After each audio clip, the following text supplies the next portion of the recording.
jamaah ada 7. Disyarat jamaah wonten 7 yang sudah disebutkan di atas. Disebutkan secara global.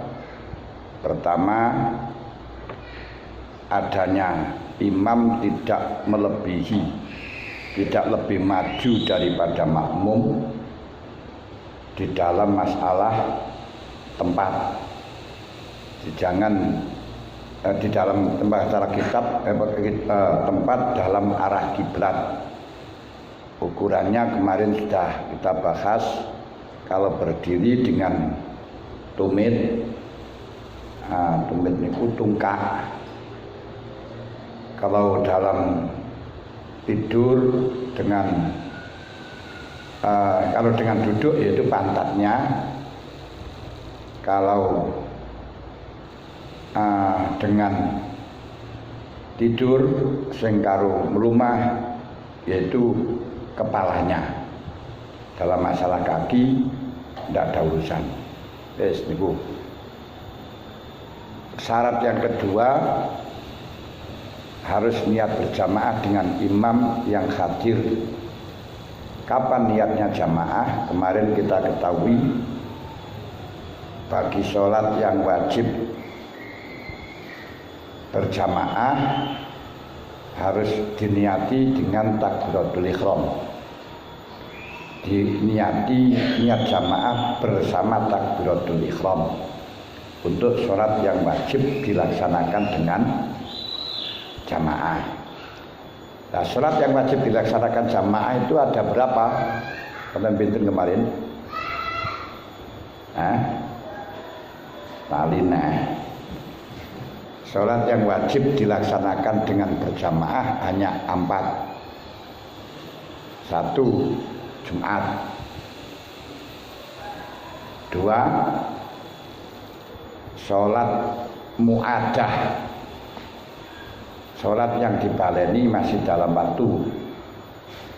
Seperti halnya panjenengan mantun sholat berjamaah di masjid. Kalau ingin menolong, ingin membantu keluarganya biar berjamaah, maka jamaah lagi. Ini namanya sholat mu'adah. Dan itu banyak hatinya pun. Gini aneh sebutakan kadang. Ini kalau terangakan malih, wong iki namung moco anu tok. Terang nomane malih mulai maneh nggih. Hati sholat mu'adah. Jadi kalau kita baru jamaah di masjid, ingin keluarganya biar jamaah, kita sholat lagi berjamaah di rumah. Syaratnya harus tepat waktu, masih waktu belum keluar, dan harus niat jamaah mulai dari takbiratul ihram.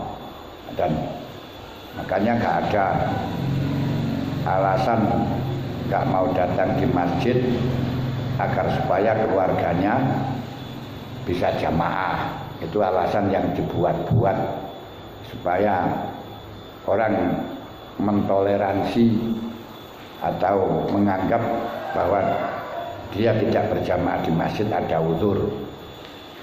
Ketika sholat yang wajib jamaah yaitu sholat di jamak disebabkan hujan. Beberapa syarat yang kemarin sudah kita bahas. Ini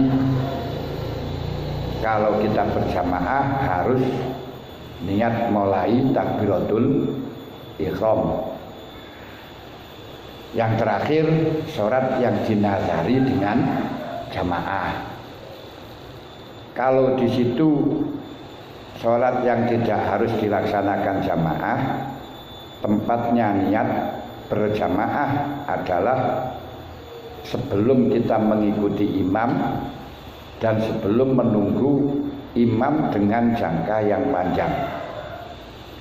Berarti kita niat berjamaah di tengah-tengah sholat tidak masalah. Pokok yang penting jangan sampai mengikuti geraknya imam tanpa niat jamaah. Harus niat terlebih dahulu baru mengikuti geraknya imam. Dan Jangan sampai menunggu imam dengan jangka lama tidak diniati jamaah, nanti sholatnya batal. Oleh karenanya ketika kita waktunya rukuk karena Fatihah sudah selesai lalu gak rukuk karena orang sholat di depannya belum rukuk, biar kita menunggu, biar dinyangna, biar disangka berjamaah. Ini tidak sah, sholatnya batal. Dan ini menunjukkan fi qalbi syai'un, di dalam hatinya ada ulat, ada set yang gremeti pada dia. Ada riya dan ada takabur, kesombongan dan pamer. Itu makanya kita bisa jamaah, niat jamaah di tengah-tengah. Setiap bagi sholat yang tidak wajib dilaksanakan dengan jamaah, yaitu selain 4 sholat tadi. Yang ketiga syaratnya harus mengerti gerak-geriknya imam. Makanya bagi orang yang tuli sholat berjamaah di kegelapan, di tempat yang sangat gelap, tidak melihat gerak-geriknya imam, tidak sah. Karena untuk menyambungkan sholat kepada imam tidak mungkin dengan suara dia tuli. Untuk melihat tidak bisa karena dalam keadaan gelap gelita. Kecuali kalau ada yang mendampingi, nanti di geret, dikatrol. Nah ini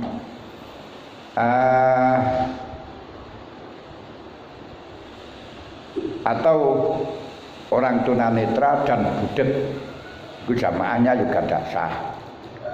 Dan orang tunanetra dan tunawicara, tunanetra dan tuna pendengaran, itu namanya apa? Tuna dengar, tuli, tunarungu. Nah, tunarungu dengan tunarungu dengan tuna netra, bukan tunawicara. Tunarungu dan tuna netra. Dari kecil orang ini tidak mukallaf. Syaratnya mukallaf itu harus bulughud dakwah, mampu menerima informasi. Makanya kalau orang dari kecil sudah tidak bisa melihat dan tidak bisa mendengar, ini tidak mukallaf, bebas pulsa, bebas kuota. Karenanya melakukan apapun tidak berdosa. Zina juga tidak berdosa, tapi nggak bisa zina karena nggak kelihatan. Mencuri juga tidak berdosa, tapi nggak bisa mencuri karena nggak kelihatan dan nggak dengar. Ini tingkatan yang semacam ini sama dengan orang gila. Orang gila gak mulai kapan saja. Orang gila itu tidak mukallaf. Andai kata berbuat kejahatan, baik mencuri, baik membunuh orang, ini bebas. Polisi di dunia juga membebaskan, tidak mau nyidang juga nggak mau nyidik. Nah, di akhirat pun juga demikian, bebas.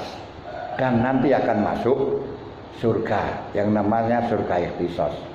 Makanya kadang saya nyawang orang-orang gila itu, Masya Allah, ini orang yang bahagia dunia dan akhirat. Iya, orang gila itu bahagia dunia akhirat.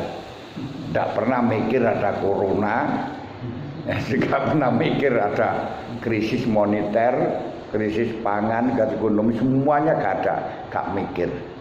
Nah, tidur di mana semuanya tempatnya. Nah, ini kan ya bahagia lalu nih.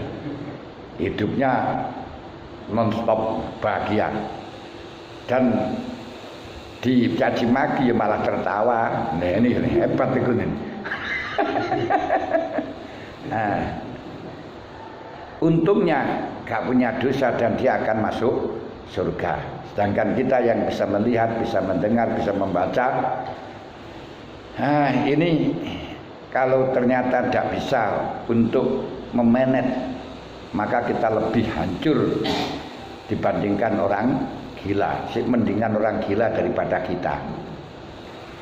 Kalau memang tidak bisa mengendalikan apa yang mengakibatkan kita bisa mendapatkan informasi, tidak bisa mengendalikan penglihatan, tidak bisa mengendalikan pendengaran, tidak bisa mengendalikan perkataan, maka kita jelas lebih jelek dibandingkan orang gila. Orang gila itu sama dengan binatang, cuma kaceknya binatang itu nanti tidak masuk surga, kecuali hanya binatang anjingnya Ashabul Kahfi. Kalau ke binatang besok itu sudah tidak ada, walaupun dikumpulkan terlebih dahulu untuk rekonsiliasi untuk penyidikan bagi yang pernah bersalah dengan kambing lain. Itu nanti dibalas. Setelahnya itu tidak ada apa-apa lagi. Aku pernah diadu oleh orang, kambing satu dengan yang lain, maka ini akan minta pertanggungjawaban kepada yang mengadu nih. Setelahnya minta pertanggungjawaban, maksudnya lainnya lalu hilang. Indah, hidupnya indah. Makanya kalau kita tidak bisa berpikir, ulaika kal an'am balhum adol. Walaqad zara'na li jahannama katsiran minal jinni wal ins lahum qulubun la yafqahuna biha wa lahum adzanun la yasma'una biha wa lahum a'yunun la yabsuruna biha la yabsuruna biha ulaika kal an'ami balhum adol. Masya Allah. Jadi kalau tidak bisa mengendalikan dua itu saja, ini alat informasi. Kalau sekarang mulut diwakili dengan tangan. Ini gak bisa mengendalikan tangan. Masya Allah. Sekarang banyak emak-emak hanya ingin tampil di medsos, akhirnya marah-marah. Gak taunya didatangi polisi. Karena memaki-maki orang lain. Dan ini kalau permasalahan ini gak bisa mengendalikan, malah jadi bahaya. Yang keempat, harus kumpul satu tempat. Harus kumpul satu tempat. Nah, kalau kemarin kita sudah bahas bahwa mayat itu didudukkan seperti imam, makanya di dalam sholat jenazah itu harus satu tempat. Hanya ketika jenazah itu di dalam peti atau di dalam peti atau di kotak, ini sah pandak ketika dikunci. Ini masih terjadi dua pendapat. Yang tidak kelihatan dua pendapat. Yang satu yang masih tekstual bahwa mayat didudukkan seperti hanya imam, maka syaratnya makmum harus sampai kepada imam sehingga nggak sah. Yang satu sah-sah saja karena disamakan dengan nyolati mayat yang sudah dikubur. Ayo nggak kelihatan juga nggak bisa sampai ke sana, nggak masalah. Nah, walaupun imam mayit itu didudukkan seperti halnya kedudukannya imam, tapi tidak total jenderal. Maksud total jenderal itu enggak borongan, keseluruhan sama. Ada hal-hal yang tidak sama dalam masalah imam dengan makmum. Itu harus terbuka, harus bisa sampai, karena memang syaratnya harus mengetahui gerak-geriknya imam. Kalau di dalam mayat, makmum tidak butuh mengerti gerak-geriknya mayit. Malah justru kalau melihat mayatnya gerak, nggak jadi sholat, gitu ya.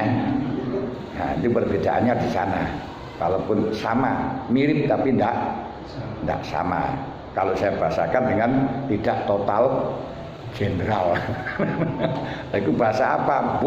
Saya sendiri juga nggak tahu. Nah, hanya dengar-dengar.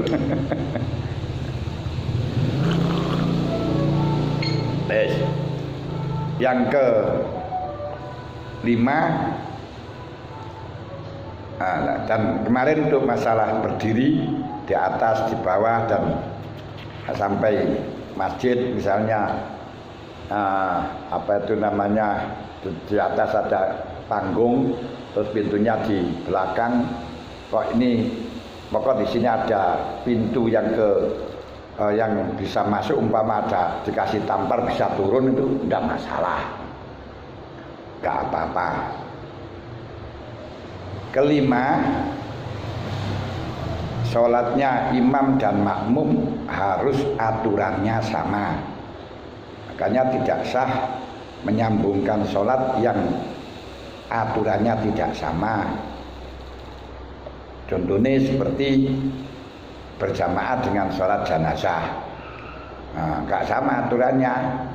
Dan sholat fardu zuhur berjamaah dengan sholat gerhana yang dilakukan dengan 2 ruku'an, 2 berdirian, 2 bacaan per rakaat. Ini nggak sah. Kenapa? Karena aturannya tidak sama. Kalau masalah niatnya dalam dan banyaknya rakaat tidak menjadi masalah. Makanya kita sholat zuhur berjamaah dengan sholat subuh tidak masalah, sah. Nah, misalnya kita terus sholat isya lah, dan zuhur kedawan, tadi malam nggak sholat isya, terus subuh kita berjamaah dengan sholat subuh, tapi untuk ngodoni isya nggak masalah, walaupun bilangannya rakaatnya ndak sama. Dan itu kemarin kan sudah kita bahas panjang ya. Walaupun juga niatnya nggak sama, nggak masalah. Nah, niatnya nggak sama, pokoknya yang penting di dalam organisasi itu bentuknya sama, aturannya sama, walaupun tujuannya di dalam nggak sama, nggak masalah. Karenanya kita sholat zuhur berjamaah dengan sholat asar atau sebaliknya sah-sah saja secara fikih. Tapi yang sah bukan berarti baik. Kalau gak sah berarti jelas gak baik. Nah, dengan adanya aturannya sama, maka ketika nanti ada perbedaan di dalam masalah tata cara yang sedikit, seperti imamnya tidak baca bismillah atau tidak baca Fatihah karena mengikuti pendapatnya Syafi'i, itu pendapatnya Hanafi niku sholat itu tidak baca Fatihah itu tidak membatalkan, coba gak baik.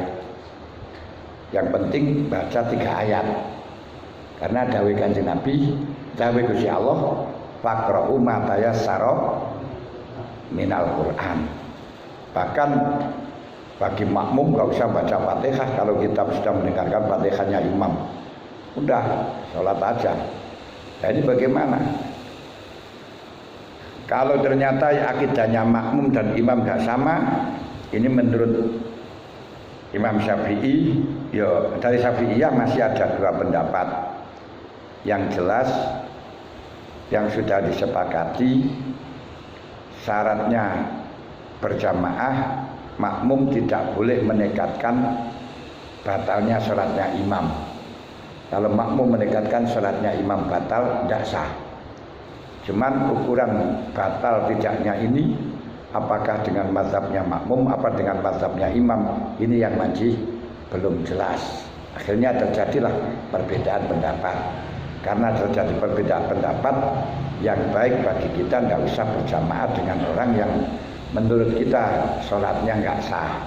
Seperti halnya sholat tanpa baca bismillah tanpa baca Fatihah. Seperti yang banyak terjadi di daerah kita, meremroh Allahu akbar alhamdulillahi rabbil alamin. Kita nggak usah jamaah ke situ. Jamaah saja yang sama-sama ada bismillahnya. Yang keenam, harus sesuai dengan imam di dalam kesunatan. Nah, di dalam kesunatan yang sangat menyolok berbedanya. Kalau tidak menyolok berbeda, tidak masalah. Contoh yang nyolok perbedaan itu ketika imam tahiyat awal, imam tidak tahiyat awal, kita demo tahiyat awal sendiri, itu batal, tidak sah. Karena sangat menyolok. Imam sujud sahwi kita nggak ikut, atau imam nggak sujud sahwi kita sujud sahwi, ngeyel. Imam sujud tilawah kita nggak ikut, atau imam nggak sujud tilawah kita sujud tilawah sendiri, batal semuanya. Kenapa? Karena tidak mengikuti aturan imam atau berbeda dengan imam dengan perbedaan yang menyolok. Kalau perbedaan dalam niat tadi tidak masalah. Jadi ini kemarin sudah kita sebutkan pula, menjadi ajaran di dalam organisasi. Kita jangan sampai berbeda dengan imam, berbeda dengan keputusan organisasi, walaupun kebijakan organisasi kita rasa kurang tepat, asalkan tidak sampai melanggar ADART. Dalam hal ini termasuk kebijakan pemerintah. Kita tidak boleh menarik harus sama dengan pendapat kita. Makanya cukup disebut dengan sombong ketika memaksakan orang lain untuk mengikuti kepada kita. Makanya menurut Syekh Athaillah, yajibu alal murid ayakmala bimaktado nafsahu wala yakmala bimaktado ghairahu. Bimaktado ghairuhu, bimaktado ghairuhu. Di ayak malah bimaktado nafsahu, wala yak malah bimaktado ghairuhu, wala yak muro ayak malah ghairuhu, wala yak muro ghairuhu, ayak malah bimaktado nafsahu. Jadi orang itu silakan mengikuti sesuai dengan keyakinannya, jangan mengikuti dengan keyakinannya orang lain, dan jangan memaksakan orang lain mengikuti keyakinannya. Makanya yang beredar zaman sekarang ini, kalau tidak mengikuti Habib ini maka tidak dikatakan cinta pada habaib. Kalau tidak cinta pada Habib berarti neraka. Karena dawai Allah la nas'aluka illa mawaddatan, la nas'aluka ajran illa mawaddatan lil qurbah. Jadi perlu kita ketahui, sekelas imam mujtahid saja kita tidak mengikuti nggak apa-apa. Jadi kita tidak berarti tidak menghormati. Kita menghormati kepada Abu Hanifah, mempercayai kepada Abu Hanifah, takzim kepada Abu Hanifah. Tapi kita nggak mengikuti Abu Hanifah, nggak baca bismillah, kita tetap baca bismillah. Abu Hanifah tidak baca Fatihah, bagi makmum yang mendengarkan kita tetap wajib baca Fatihah, tidak masalah. Jangan kalau tidak ikut berarti diarani membenci, kalau tidak ikut berarti tidak setuju, kalau tidak ikut berarti tidak cinta. Kita cinta dengan ulama, cinta dengan habaib, tapi masalah pendapat tetap harus konsis, komitmen dengan pengetahuan, bukan hanya sekedar ikut-ikutan. Makmum dengan imam pun dikasih peluang untuk berbeda ketika etikotnya berbeda. Contoh, ketika imam sudah sholat zuhur 4 rakaat tiba-tiba naik rakaat kelima. Nah ini silakan bagi imam kalau memang imamnya masih menganggap sasi 4 rakaat. Nah, dilingno dengan makmum, subhanallah, imamnya saya ini masih 4 rakaat. Mulai subhanallah subhanallah. Nah, tetap yakinnya 4 rakaat. Ya silakan berdiri, makmum jangan ikut. Karena menurut makmum imamnya salah. Kamu itu sudah 5, Mam. Nah, kamu menganggap saya sudah 5, ya jangan ikut saya, itu aja. Berarti gimana? Kamu tunggu aja. Atau mufarokoh, tapi nggak usah bengok-bengok. Kalau gitu saya mufarokoh, Mam, ya batal. Nah, makanya nggak usah, ya kita nggak usah ikut, itu aja kan. Niki kalau kita praktekkan di dalam organisasi sungguh luar biasa rukun. Tapi kalau dipraktekkan semuanya dunia nggak rame. Nah, apalagi wartawan, tak punya berita. Agak punya berita yo, penghasilannya kurang. Nah ini ya sudahlah. Memang perbedaan yang semacam ini merupakan keniscayaan dalam rangka untuk menstabilkan urusan dunia. Nah ini didhawuhna kali Imam Ghazali, laulal hamqa la kharabat dunya. Andai kata tidak ada orang bodoh, Pak, orang yang rusak akali, dunia niku sepi. Tapi dengan banyak orang yang rusak akal ini mari dadine rame. Ajal kalau orang kalau rusak akal apa itu namanya punya uang jangan dibelikan petasan, kan mahal Pak ini. Nah, wis gawe sing manfaat ae sing masalah kae. Lho kae orang semacam itu ya gak ada dor kayak enak ya.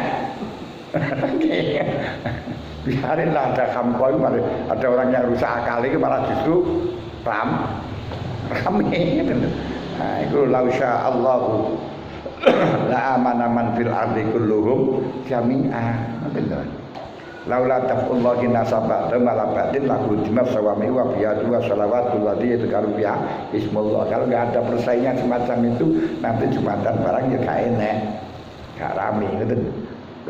Musola terus gereja sepi kabeh biar ada persaingan semacam itu. Padahal kalau gak ada hamko, nah, sekarang untuk orang-orang ke sekolah salon gak ada. Terus sekolah untuk wadi manten gak ada.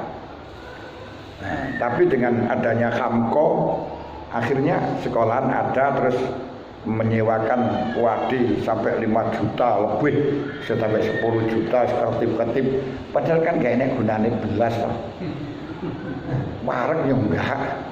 Terus atau kalau bisa dikasih semacam itu nanti mantennya barokah ya enggak. Kalau ada semacam itu berarti nanti mantennya akan anaknya soleh ya enggak.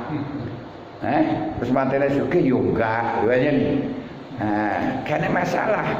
Karena lah duit 5 juta atau 10 juta saat ini digawe modal daripada modal digawe pemerintah 2 juta 400 ini 10 juta nah, tapi ya gak rame lagi Pak nanti gak rame mulanya laulal hamqa ora enek wong rusak-rusak akali kaya ngoten nah bari kaya jenengan kabeh salah pokoke krana Gusti Allah tok ya gak rame dunya ngoten lho biar ada yang ada niku. Masya Allah kan.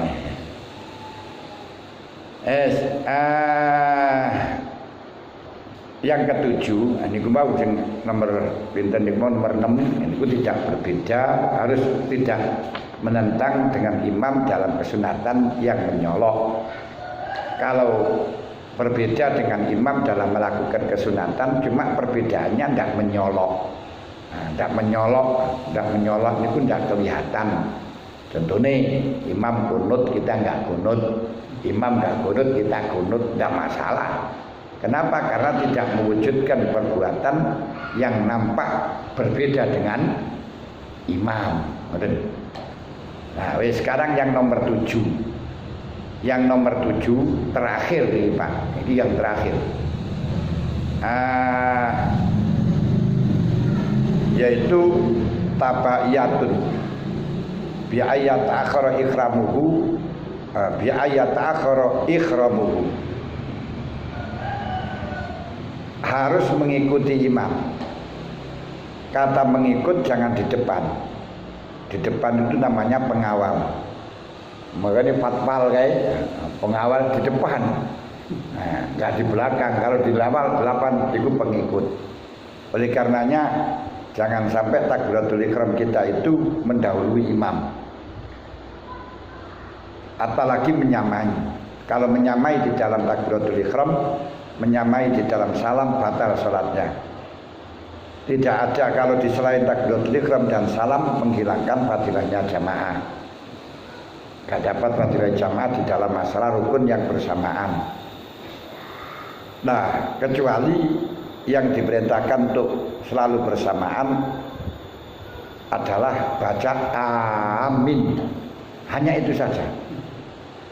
Nah, kemarin sudah saya jelaskan dalam hal ini banyak kesalahan dan sehingga hampir sholat kita tidak sah, tidak dapat pahala, tidak dapat fadilahnya jamaah. Nah, seperti aturan tabaiyah, kita itu jangan rukuk kalau imam belum rukuk. Nanti baru kalau imam sudah rukuk persis, misalnya imam sudah Allahu Akbar, ini baru panjenengan mudun. Kalau sujud, kalau imam sudah Allahu Akbar meletakkan kepala dalam tempatnya sujud, baru panjenengan sujud. Selama imam belum selesai sujud, kok panjenengan bersamaan sujud, belum sampai pada tempatnya kita bersamaan, nggak nyusul. Atau imam masih Allahu Akbar kita bersama-sama. Ini namanya muqaronah. Tidak mengakhiri, tidak mengikuti tapi mengakhiri. Mengakhiri tapi bersamaan. Kalau bersamaan ini membatalkan fadilahnya jamaah, bukan membatalkan jamaah. Nah, ini sing apa itu namanya yang perlu kita teladani. Dan yang kemarin kita sebutkan juga bahwa yang sangat rawan di dalam masalah baca amin. Ini kita belum bisa mengamalkan antara aminnya imam dan makmum itu bersahabat, aminnya imam dan makmum bersamaan. Saya sudah berkali-kali diingatkan. Nah, bagaimana caranya biar aminnya imam dan makmum bersamaan? Makanya makmumnya harus sabar sejenak. Ketika imam baca waladdallin,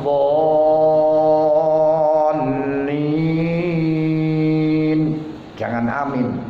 Beri kesempatan imam membaca Rabbighfirli wal walidayya. Jadi dipisah antaranya lin dengan amin. Dipisah dengan apa itu namanya qadri subhanallah. Tidak hanya itu saja Pak. Jadi setelahnya takbiratul ihram akan baca doa iftitah, kita bisa dengan subhanallah. Jangan sholat refleks dan hafalan. Di Allahu Akbar, diam dulu. Qadri subhanallah kabira walhamdulillahi katsira sampai wa ana minal muslimin. Terus kata maca isti'adzah, diam dulu. Diam. A'udzubillahi minasyaitonir rajim. Diam. Qadri subhanallah. Bismillahirrahmanirrahim. Dan ini terus ini. Ada bismillahirrahmanirrahim. Alhamdulillahi rabbil alamin. Jangan dipisah, kalau ini malah kalau dipisah dengan panjang batal. Pendek dengan niat untuk memutus batal. Nah, ini kalau Fatihah itu diteruskan, jangan dipotong. Nanti gak boleh dengan bacaannya Bismillahirrahmanirrahim. Ya mau menangis Alhamdulillah, buatan boleh tidak sahih. Loh, itu kebacaan itu tidak sholat, tidak masalah. Dalam waktu sholat itu tidak sah, Pak. Sakit paham? Nah, arti harus Bismillahirrahmanirrahim. Alhamdulillah. Nanti kok dulu nafas toh, orang kok dulu subhanallah. Dan di dalam Fatihah yang wakaf jangan wasol, yang wasol jangan wakaf. Artinya harus jelas bacaan wakaf ya wakaf, wasol ya wasol. Jangan sistemnya wasol tapi bacaannya wakaf. Ini akan membahayakan, yaitu ketika baca Ar-Rahmanir-Rahim Maliki Yaumiddin, Maliki Yaumiddin. Ini banyak yang salah karena wasol wakaf. Wakaf wasol. Ar-Rahmanir-Rahim Maliki Yaumiddin. Ar-Rahmanir-Rahim Maliki Yaumiddin niku jelas kehilangan mim satu. Ar-Rahmanir-Rahim Maliki Yaumiddin. Ar-Rahmanir-Rahim Maliki Yaumiddin kan hilangnya mim satu. Ar-Rahmanir-Rahim Maliki Yaumiddin. Ar-Rahmanir-Rahim Maliki Yaumiddin ini masih cedok. Makanya kalau wasol ya bacalah wasol. Ar-Rahmanir-Rahim Maliki Yaumiddin. Ngoten lho. Ar-Rahmanir-Rahim ma. Rahimi Maliki Yaumiddin. Ngoten niku wasol. Kalau wakaf ya diam. Ar-Rahmanir-Rahim Maliki Yaumiddin, Maliki Yaumiddin. Arti mimnya pangkal luru kan itu. Masya Allah. Kadang ini sulit dipraktekkan. Artinya sulit itu ya seperti kemarin saya katakan, sholat itu kita belum belajar, belum ngaji sudah bisa. Karena hanya mengikutinya. Setelahnya bisa itu terus dilakukan dengan cara refleks pointer, baru ngaji ada aturan. Ini bingung merubahnya. Karena kok kullu syai'in nal kulino wal biasa. Yang fatal yaitu ketika baca amin ini kemauan. Kadang-kadang kita gak sah, macane amin itu wis ora sah. Kenapa? Belum lin. Suratal ladzina an'amta 'alaihim ghairil maghdubi 'alaihim waladdallin. Nggih. Sik bol niku wis amin. Ye niku. Ane gak sah niku amin niku gak sah. Masya Allah. Di kesunatan amin niku lek pun mantun lin ngoten lho. Umpama enggak bareng dengan imam niku sik oleh kesunatan, cuma enggak dapat kesunatan mukorona. Oleh karenanya ketika waladdallin diam. Biar maca subhanallah, kadar subhanallah. Imam baca rabbighfirli wa li walidayya. Baru kan cukup bener. Rabbighfirli wa li walidayya. Terus amin, kita amin, imam amin. Nah kalau kita modelnya waladdallin amin, kapan imamnya baca amin? Mengkelin saja belum kok amin. Aturan-aturan yang semacam ini loh, Masya Allah. Dandani yo, niki nasional Pak. Kasus niki nasional. Nah, ini Yang paling repot itu akhirnya diklaim bahwa wong NU niku salatnya enggak cocok karo ajaran hadis ajaran-ajaran apa yang macamnya. Ya kita mengetahui semacam itu, tapi bukan berarti ajaran kita seperti itu, enggak. Ini loh sing diarani at-ta'ajjul minasyaitan. Kesusu, apa-apa gampang kesusu. Makanya kita harus tasabut. Jangan kesusu. Tasabut itu ta'ani niku apa namanya santai, sirsan, serius tapi santai, pelan-pelan. Jok gerusah, gerusu, ngoten. Nah, bagaimana tabayang ini kemawis? Harus akhir daripada akhirnya imam. Al-makmum an jami takharumin. Nah, lek mukoronah dalam mukoronah sing takbiratul ihram batal salate.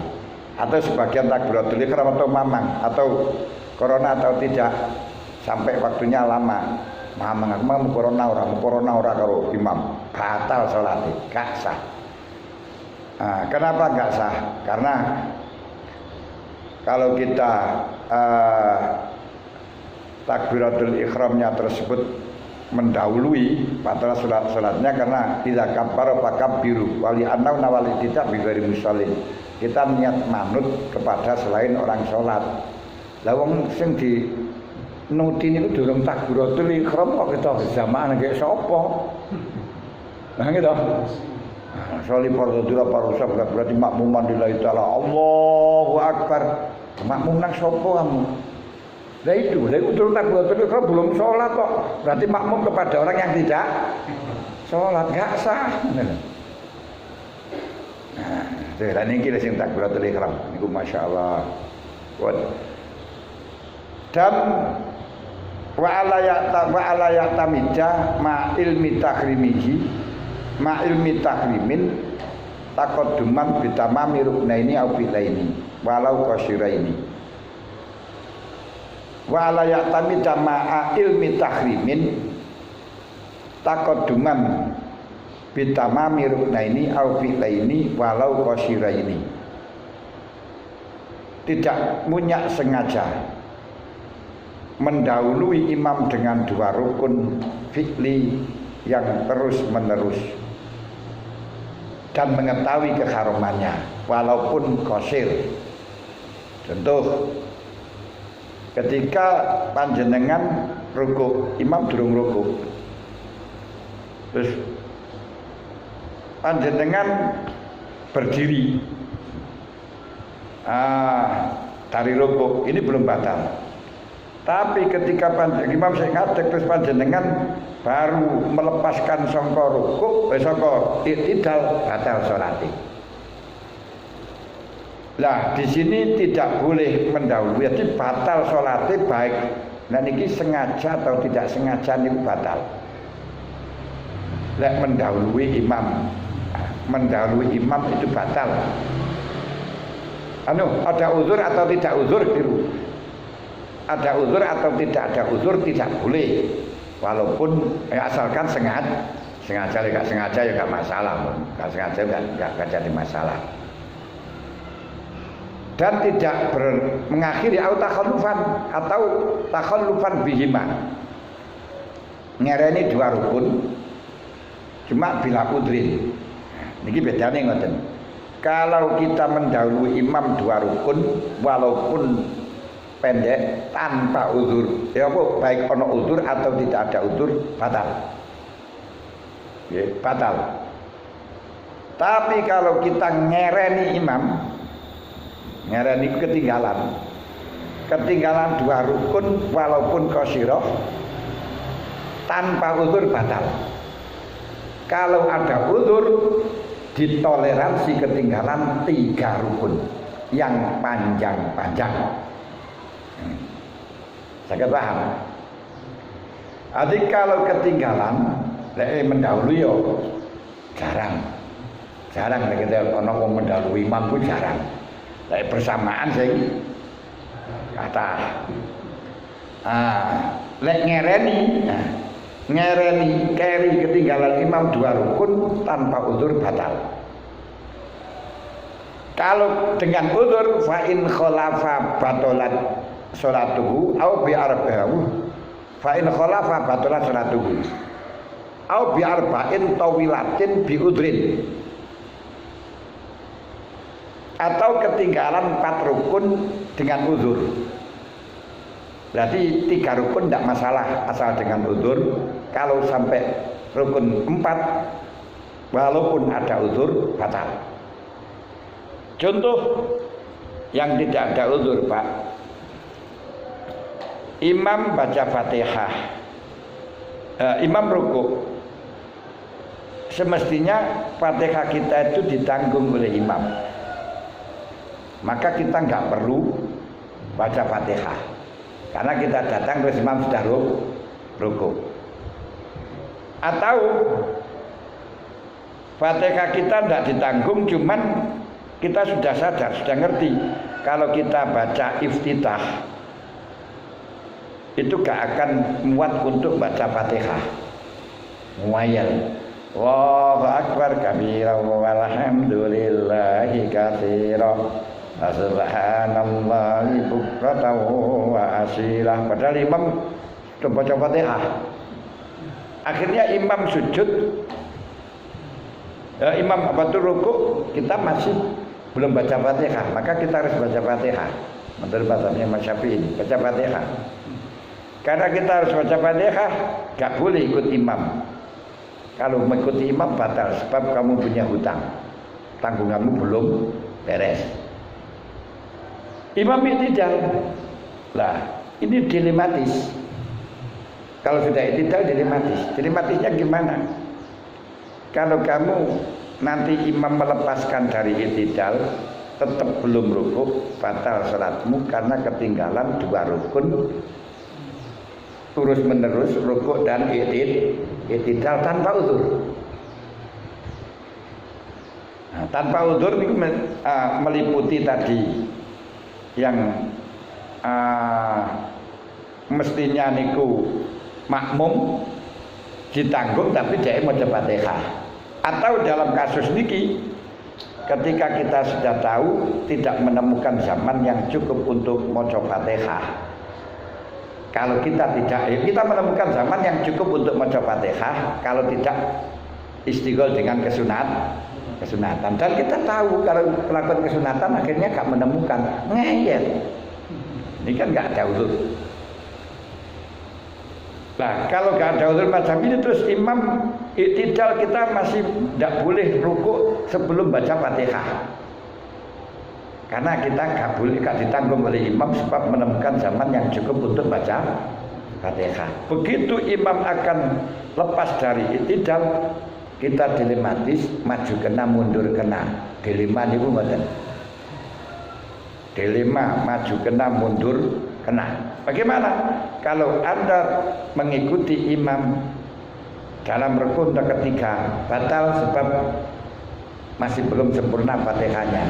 Kalau Anda baca Fatihah diteruskan batal, ketinggalan 2 rukun. Nah, satu-satunya penyelamat sebelum imam i'tidal goodbye, mufaraqah. Dan ini angel ini, mulai Fatihah itu sholat itu secara aslinya wangel. Saya katakan kemarin lebih sulit daripada haji. Haji itu gampang, jadi tawaf, ya melakukan itu gak mungkin keliru lah, gak mungkin wah dibalik, gak boleh. Haji yang kanan itu dihadapkan kiblat, gak iso. Walaupun kamu sengaja pun gak bisa. Kenapa? Tabrakan karo sak pirang-pirang. Nah gitu, kamu ini kira tidak sholat ini loh, sering terjadi kesalahan kita ngoten. Nah, jadi kalau seperti ini bagaimana? Ya mufaraqah. Nah, Masya Allah, kita jarang sekali yang macam itu kita lakoni. Kenapa? Karena ketinggalan 2 rukun berturut-turut. Tapi ketika kita punya anggapan menemukan zaman yang cukup untuk maca Fatihah, Sebab melihat dari kebiasaannya, imam itu bacanya surat panjang. Di setelahnya Fatihah itu nanti baca suratnya panjang. Biasanya. Akhirnya ketika kita imam baca Fatihah, kita baca surat, kita baca doa iftitah. Atau diam. Baca iftitah atau diam. Imam baca Fatihah. Suratal ladzina an'amta 'alaihim. Kita dengarkan saja, dengarkan. Bagus itu, memang didengarkan, itu diperintahkan untuk mendengarkan. Lalu setelah kita dengarkan karepnya niku keinginannya, programnya. Nanti setelahnya pas imam baca surat, kita baca Fatihah. Memang kan aturannya semacam itu menurut mazhab Syafi'i. Keinginannya. Nah, ternyata imam suratnya pendek karena tergesa-gesa. Salamun qawlan min rabbir rahim. Untuk langsung nun. Oh, wah. Ini surat kok koyo ngono ngene. Atau enggak baca surat, akhirnya ruku. Nah, bagi kita enggak boleh kita mengikuti ruku. Menurut mazhabnya Imam Syafi'i. Saya katakan mazhabnya Imam Syafi'i karena mazhabnya Imam Syafi'i salah sah. Imam baca Fatihah itu kita nggak usah baca Fatihah, Pak. Dengarkan. Dan imam ruku ikut ruku, nggak usah baca Fatihah. Ini mazhabnya Imam Salasa selain Imam Syafi'i. Makanya kalau sholat tarawih menurut Imam Salasa itu paling enak, santai bagi makmum. Nah, kita dengarkan aja imam baca, nanti imam ruku kita ikut ruku. Nah, tapi bagi Imam Syafi'i dia kasus macam itu kita harus baca Fatihah. Fatihah kita belum selesai, tadi imam sudah ilidal. Ini kita Fatihahnya belum selesai. Ini bagaimana? Dimaafkan apa tidak? Ini ada dua pendapat. Yang satu mengatakan tidak dimaafkan karena pakai kaidah la ibrata bidzon al-bayyin khata'u. Alasannya dugaan zon yang nyata-nyata keliru ini gak ditoleransi. Kita punya dugaan menemukan baca Fatihah ternyata keliru, gak ditoleransi. Berarti bagaimana? Karena tidak ditoleransi, kasusnya seperti tadi. Ketika imam akan itidal, ini kita segera mubarakah. Tapi mayoritas jumhur Syafi'iyah mengatakan ditoleransi. Kenapa? Karena dia menganggap aku tidak gegabah, sebab dia diam itu dalam rangka akan membaca Fatihah setelahnya imam. Maka biudrin la junah alaikum fi ma akhtatum walakin ma ta'ammadat qulubukum, dan kita keliru gak dosa. Karenanya kalau gak bisa berarti imam i'tidal kita teruskan Fatihah. Kalau belum selesai imam sujud pertama silakan, kita belum selesai teruskan. Apalagi kita itu tuh kalau nanti selesai imam belum berdiri sudah selesai kalau dalam rakaat awal, ya kita ruku, tidak masalah, kita ruku, i'tidal dan seterusnya.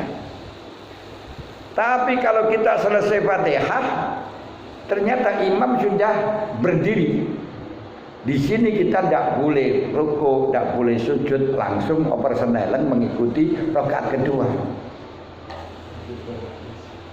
Dan ketinggalan 3 rukun semacam ini yang tawil apa?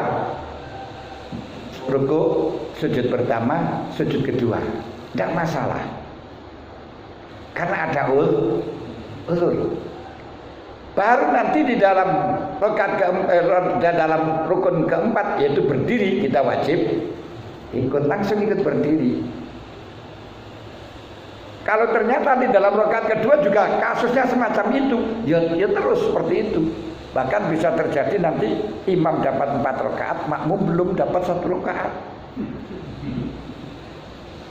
Nah, termasuk uzur imamnya itu batul qiraah.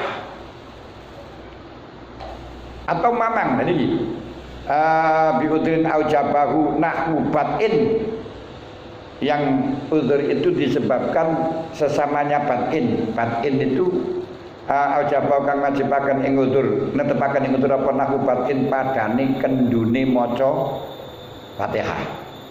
Kita sebenarnya menemukan zaman yang cukup untuk baca Fatihah dengan baca Fatihah yang sedang cukup. Allahu Akbar. Imam Bismillahirrahmanirrahim. Alhamdulillahi rabbil alamin. Arrahmanirrahim. Kan sedang. Makmumnya gak apal. Bis atau kena was-was. Bismillah. Bismillah kok bismillah. Bismillahirrahmanirrahim. Alhamdulillah sampai ya. Batul qiraah. Karena kita batul qiraah akhirnya sampai imam rukuk kita belum selesai baca Fatihah, silakan teruskan sampai imam i'tidal kita belum baca Fatihah, teruskan sampai imam sujud pertama belum selesai, teruskan. Imam sujud kedua kita Fatihahnya selesai langsung rukuk. Tidak masalah ketika nanti belum 3 rukun ini. Terus i'tidal dan seterusnya. Tapi kalau imamnya sudah tahiyat akhir, misalnya dalam akhir, kita belum selesai, imam sudah bangun daripada sujud kedua, berarti sudah tahiyat akhir. Ini kita langsung turun, selesai gak selesai Fatihahnya turun, kompas, langsung mengikuti tahiyat akhir. Karena itu rukun yang keempat. Tapi kita nggak bisa menemukan Fatihah. Nggak menemukan satu rakaat. Nah, silakan demi menjaga keutuhan jamaah kita mengikuti imam. Setelahnya mengikuti imam, baru imam salam, kita nambahi kekurangannya sendiri. Disinilah akhlak di dalam organisasi, di mana kita harus menjaga keutuhan organisasi, jangan sampai hanya kepentingan pribadi. Demikian pula dengan pemerintah, kita harus menjaga keutuhan Negara Kesatuan Republik Indonesia, kesampingkan masalah kepentingan pribadi. Ini kalau kita menentang bahaya, ikutilah saja. Kekuranganmu tambahin sendiri. Itu enggak. Menentang imam harus gini, nggak boleh. Karena gak harus mengikuti sesuai dengan kamu. Ya tadi itu, tidak boleh kita mengikuti tuntutan orang lain, jangan menuntut orang lain mengikuti kita, dan jangan perintahkan orang lain mengikuti tuntutan kita. Enak, tapi gak rame, ngoten tok.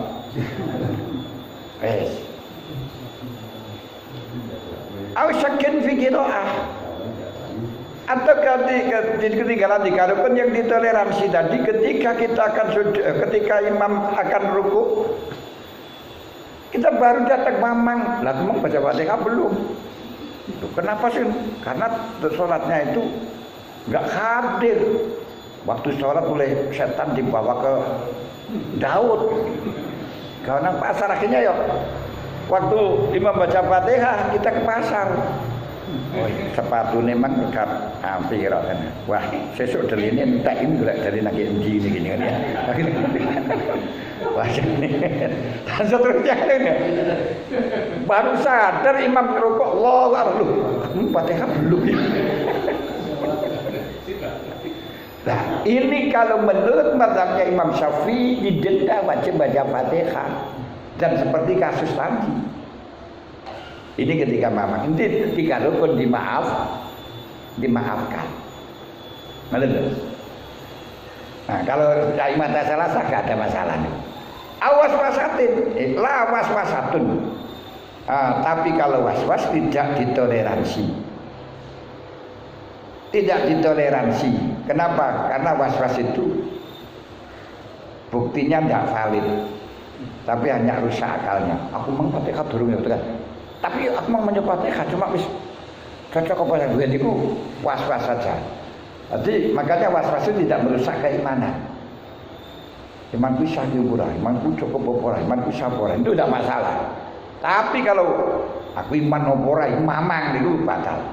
Di mamang itu maju mundur. Aku sudah melakukan enggak? Ya, enggak, ya. Itu jenenge sak 50%. Kalau was-was enggak, sudah mantap itu. Hanya ada ganjalan-ganjalan enggak enak gitu saja. Biarin, itu dari setan, tinggalkan saja. Makanya kalau aku Fatihah pas betul, akhirnya balik di mana? Ketinggalan di rukun dalam hal ini tidak ditoleransi karena penyebabnya bukan ulur, sebab karena hanya kamu was-was. Kalau was-was diturusin gak sih salah. Karena wudhu saja habis air satu jeding nggak selesai. Sholat dari awal waktu sampai akhir waktu belum selesai takbir saja. Hafal mobil. Usolli fardhu. Masya Allah. Masya Allah bahagia tadi. Usolli fardhu. Masya Allah. Ya. Kalau kita tahu semacam ini sudahlah. Kalau kita yang kena jangan direken. Kalau kita tidak bisa takbir dengan mukoronah dalam niat, tidak usah kita takbir mukoronah dalam niat. Nah bagaimana? Ya tidak usah mukoronah. Kita niat sebelum sholat. Akan sholat duhur, niat saja sebelum sholat. Sholli fardhu, niat ingsun sholat duhur petang rakaat. Sholli fardhu dzuri arba rakaatin saklakati makmuman lillahi ta'ala. Allahu Akbar. Tidak usah niat-niatan dalam takbir. Kenapa? Karena ketika orang itu sulit untuk mukoronah, tidak diwajibkan mukoronah seperti halnya di dalam puasa. Mestinya suatu niat itu qasdusyak tarinan bifi'lih, menyangka sesuatu yang bersamaan dengan pekerjaan dan dengan pekerjaannya. Puasa juga seperti itu, karena puasa itu mukoronah bersamaan dengan keluarnya fajar. No bisa, nggak bisa. Akhirnya apa? Karena nggak bisa, maka harus niat sebelum fajar. Demikian pula ketika kita was-was, maka niatlah sebelum sholat saja. Nah, baru nanti takbiratul ihram langsung gak usah niat sampai sembuh. Betul. Boleh sembuh mau wajib corona lagi. Jangan dituruti was-wasan.